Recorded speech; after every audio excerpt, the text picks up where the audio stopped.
चंद्रमा उसी जल में प्रतिबिंबित होता है जो जल शांत स्थिर। यही तो समस्या होती है मन की।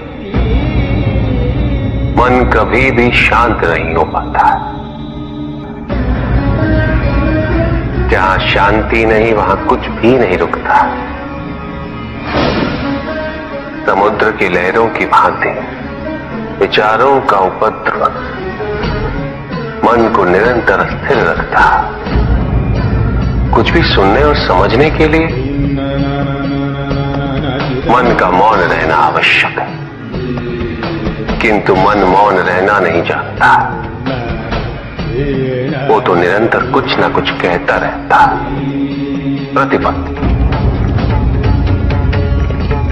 शब्दों का आक्रमण चलता रहता है मन पर, और यही आक्रमण है जिसके कारण व्यक्ति कभी भी शब्दों के परे नहीं जा पाता। जहां जीवन की सत्यता का बोध उसकी प्रतीक्षा कर रहा होता है।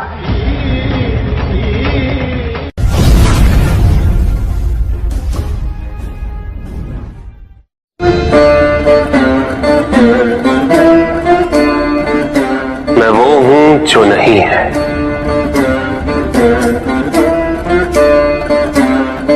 जो नहीं है वो मैं हूं।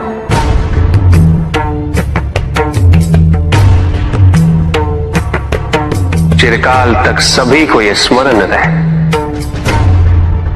जब आप में श्वास है तो मैं आप में हूं। देव देव महादेव शिवा, देव देव। और जिस क्षण आप में श्वास नहीं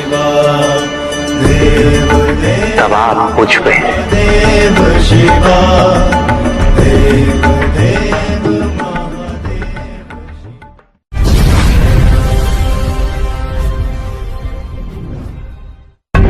सत्य को जानने के लिए वन में जाना अनिवार्य नहीं है। अपने निजी, पारिवारिक और सामाजिक दायित्वों का परित्याग भी आवश्यक नहीं है। सत्य तो सदैव हमारे साथ है, हमारे सामने है,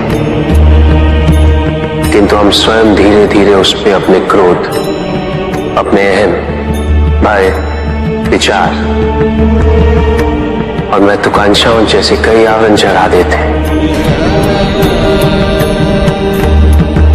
सत्य हमसे नहीं, हम स्वयं सत्य से दूर हो जाते हैं।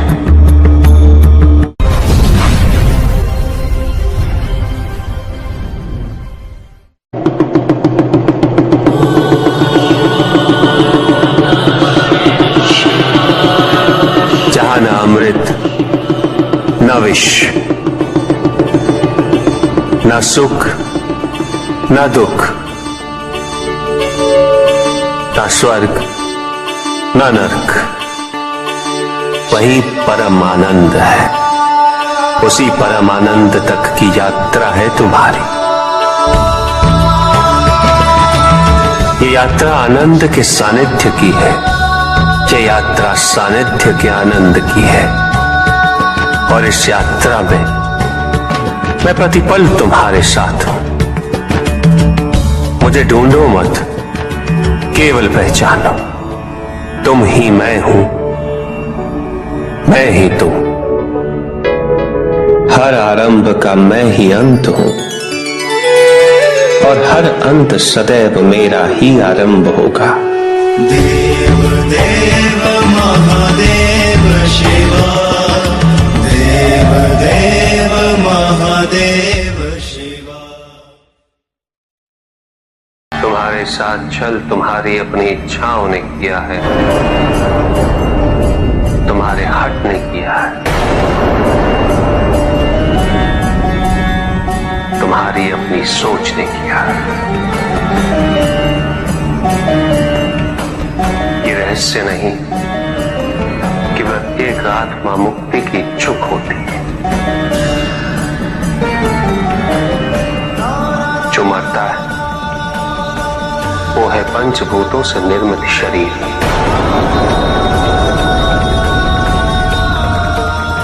किंतु आत्मा तो अजर है, अमर है।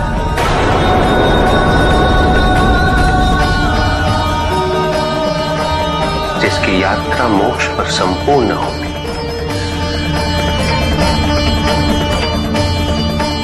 जहां सांसारिक बंधनों से व्यक्ति मुक्त हो जाता है,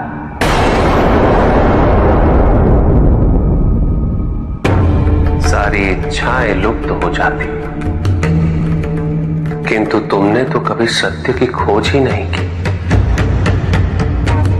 तुम तो सदैव उन तत्वों को ढूंढते रहे जो तुम्हारे अहंकार के पोषण हेतु आवश्यक थे।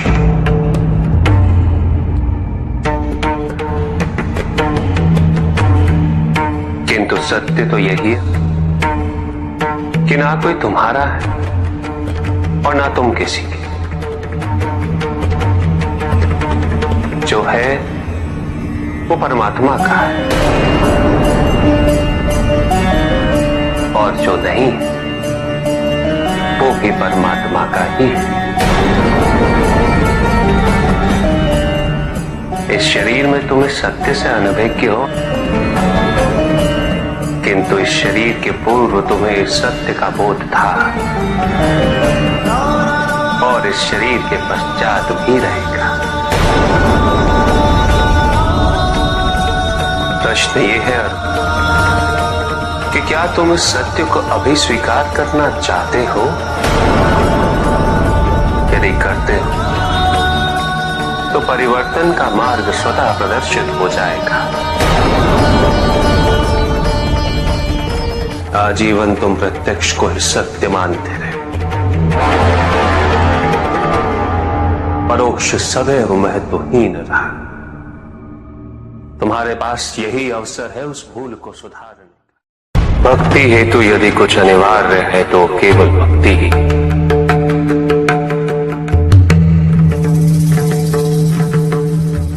किंतु प्रश्न ये है कि क्या आपकी भक्ति संपूर्ण है? विश्वास और भ्रम के बीच की रेखा अत्यंत महीन होती है।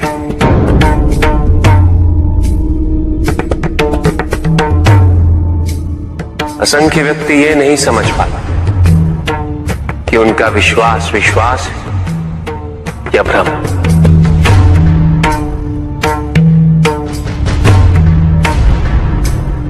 मुझ तक पहुंचने के लिए किसी और की आराधना अनिवार्य नहीं।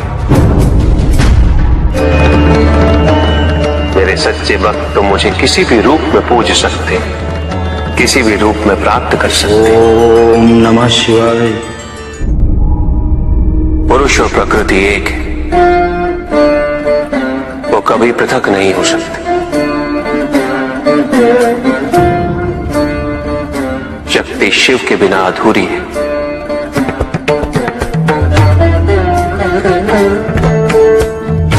और शिव तो शक्ति के बिना शव के समान है। शिव शक्ति पुरुष प्रकृति का संतुलन सदैव अनर्थकारी सिद्ध हुआ। शरीर में यदि स्त्री तत्वों की ऊर्जा नहीं तो शरीर निर्जीव है।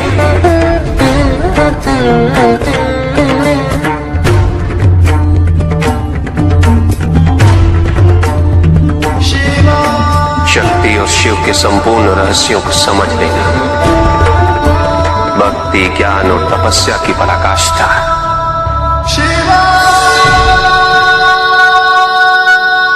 जब ज्ञान के लिए शब्द पर्याप्त ना हो, उदाहरण प्रस्तुत करना अनिवार्य हो जाता है। केवल आपके लिए ही नहीं, अपितु आपके माध्यम से समस्त संसार को शिव और शक्ति की संयुक्ता से पुनः अवगत कराना इस प्रसंग का उद्देश्य था, जो पूर्ण हुआ। महादेव महादेव।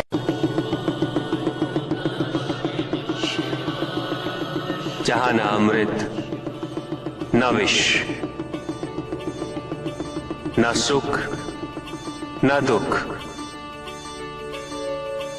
ना स्वर्ग ना नरक, वहीं परम आनंद है।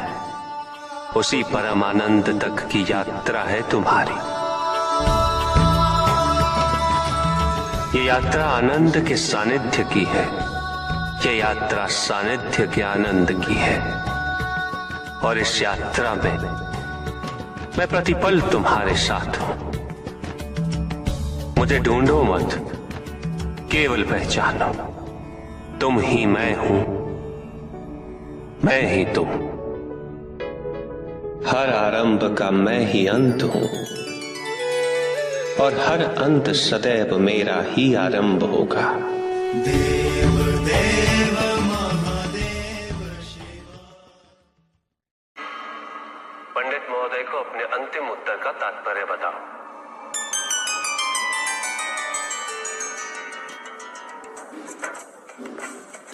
तात्पर्य यह है पंडित जी,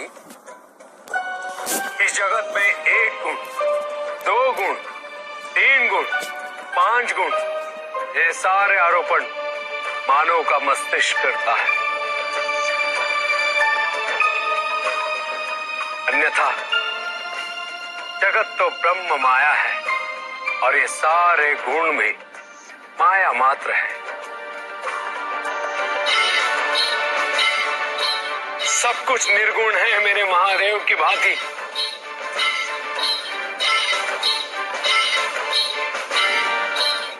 और गुण तो मात्र लीला का नाम है। साधु साधु साधु साधु। किंतु प्रभु, ऐसा कोई ज्ञान तो इस संसार में है ही नहीं। वेद तो ईश्वर की आराधना, व्रत, तप, ज्ञान आदि क्रियाओं से करना सिखाता है। तो फिर निर्गुण वाली बात सत्य कैसे हो सकती है? वेद में ही सारा ज्ञान है पंडित महोदय। वेद का सही अर्थघटन करना इस समय संभव नहीं। अनंत शिव। प्रजापिता ने वेद के मंत्र दी ताकि मनुष्य मात्र अपने गुणों के माध्यम से निर्गुण तक पहुंच सके।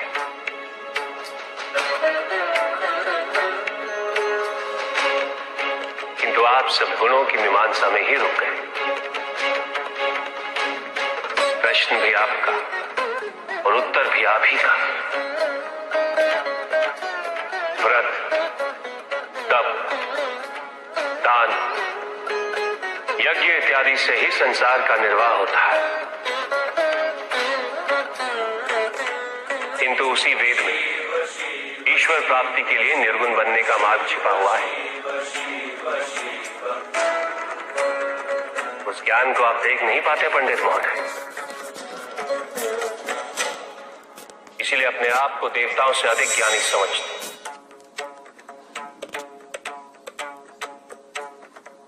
पंडित महोदय, ज्ञान का भ्रम होना अज्ञानता का प्रथम लक्षण है। इस प्रकार भरे हुए पात्र में कुछ नहीं समा था, उसी प्रकार ज्ञान के अहंकार से भरे मन में अधिक ज्ञान नहीं समा था।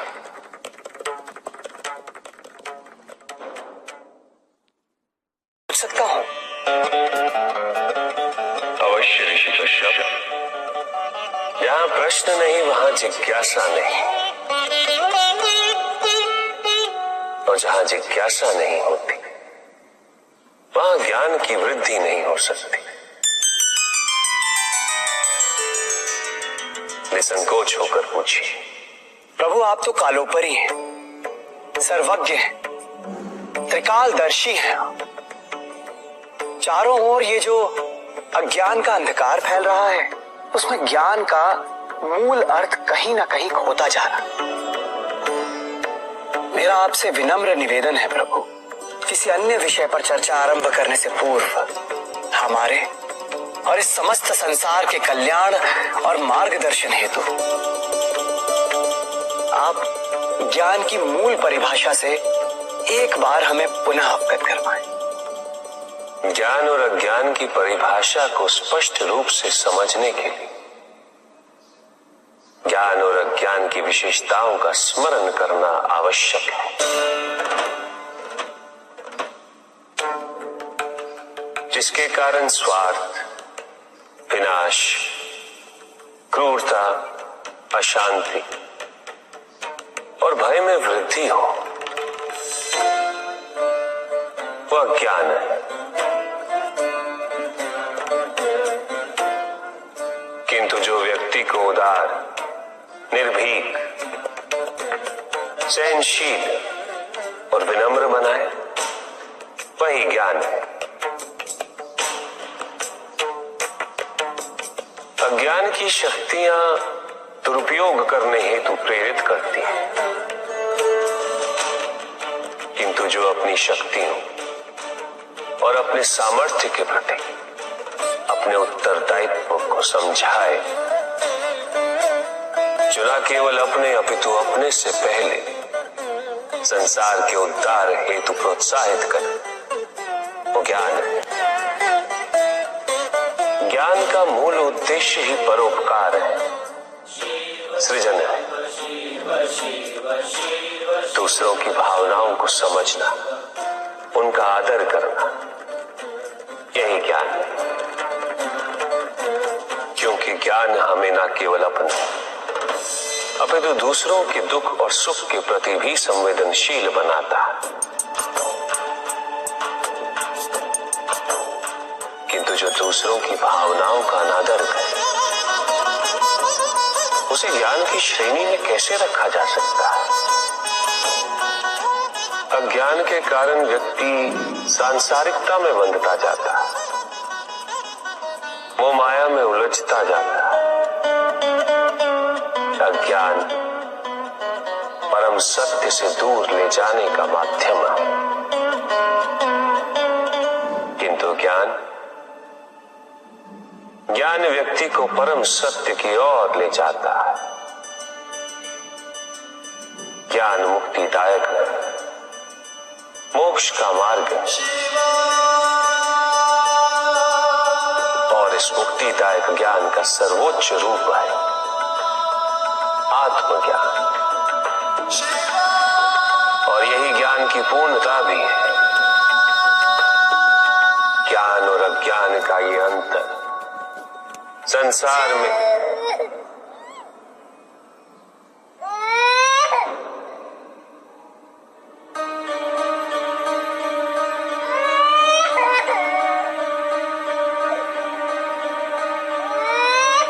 ऋषि कश्यप, ये तो किसी शिशु का क्रंदन है। विदर्भ देश के राजा और मेरे भक्त सत्यार्थ का पुत्र चालू देश के राजा ने सत्यार्थ की हत्या कर दी। सत्यार्थ की पत्नी ने अपने शिशु के साथ अपनी रक्षा करने हेतु वन में शरण ली, किंतु अब तो वो भी मृत्यु को प्राप्त हो चुकी है। भक्ति का उचित मार्ग बताए हमें, ताकि मेरी भांति दूसरा कोई भूल ना करे। भक्ति मुक्ति का आधार है पुष्पदल, और मुक्ति तो केवल समर्पण से ही संभव होगी। और समर्पण के लिए पुष्प नहीं, स्वर्ण नहीं, आभूषण भी नहीं, रत्न नहीं, धन, विधि विधान नहीं, केवल अपने मन को अर्पित करना अनिवार्य है। जानना चाहते हो पुष्पधन कि वो कौन से पुष्प हैं जो मुझे अत्यंत प्रिय हैं? इंद्रियों का नियंत्रण, दया, शांति, तप, क्षमा, ध्यान और सत्य। और जब कोई मेरे इन पुष्पों से आराधना करे, मैं अवश्य प्रसन्न होता। भक्ति में भव्यता आवश्यक नहीं है पुष्पदल, अभी तो सरलता आवश्यक है। भक्त के लिए कभी समझना अत्यंत कठिन हो जाता है। प्राय भक्ति कब मोह में परिवर्तित हो जाती है और ऐसे में पथ भ्रमित होना अनिवार्य है।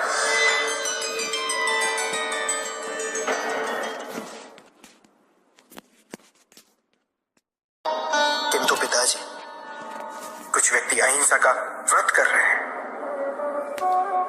किंतु अधिकांश व्यक्ति तो अस्त्र शस्त्रों से सुसज्जित होकर घूम रहे हैं। शरीर की रक्षा के लिए बड़े दुर्ग बनाए जा रहे हैं, कवच बनाए जा रहे हैं, क्योंकि उन्होंने स्वयं योग और शुभता के कवच का त्याग कर दिया पुत्र। क्योंकि अब शुभता उनके लिए जीवन को जीने का आधार नहीं रह गई, क्योंकि योग तो अब केवल उनके लिए एक कठिन सी साधना है। जो व्यक्ति, जो समाज योग से और साधना से जितना विमुख होगा, वो समाज आत्मरक्षा के लिए कवच, दुर्ग और अस्त्रों और शस्त्रों के निर्माण हेतु सदैव विवश होगा। व्यक्ति के अंतर मन से शुभता जितनी ही क्षीण होती जाएगी, योग की अग्नि जितनी कम होती जाएगी, उसके जीवन में अंधकार की अग्नि भी उतनी ही प्रचंड होती जाएगी। समाज में ऐसे अभिमानी और अहंकारी व्यक्तियों की संख्या सदैव बढ़ती रहेगी पुत्र। समाज में उतनी ही तीव्रता से युद्ध और अस्त्रों के अनुनाद की दिशा में अग्रसर होगा। किंतु पिताजी, जो समाज योग शुभता से विमुख होता जा रहा है, उन्हें कैसे लौटाया जाए? प्रयत्न चाहे एकमात्र किसी के भी धरातल पे चले, जब तक सृष्टि के किसी भी अंश, जब तक एक प्राणी भी शुभता और योग के द्वारा इस समाज को संचालित करने के लिए प्रयत्नशील रहेगा, जब तक वो शुभता और योग को केवल शोभा की वस्तु नहीं समझेगा, तब तक सृष्टि में शुभता की पराजय असंभव है पुत्र। तब तक योग, बल और शुभता का समापन नहीं हुआ। परिस्थितियां कैसी भी विकट हो पुत्र, अहंकार के अंधकार का आवरण चाहे कितना भी घना हो, आध्यात्म योग और शुभता का एक लघु दीपक भी सदैव उस पर विजयी होता रहेगा।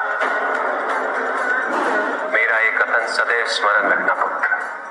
मन के हारने से हार है और मन की जीत में ही जीत होती है। अपने मन से शुभता और योग को तुम कभी भी विस्थापित नहीं होने देना।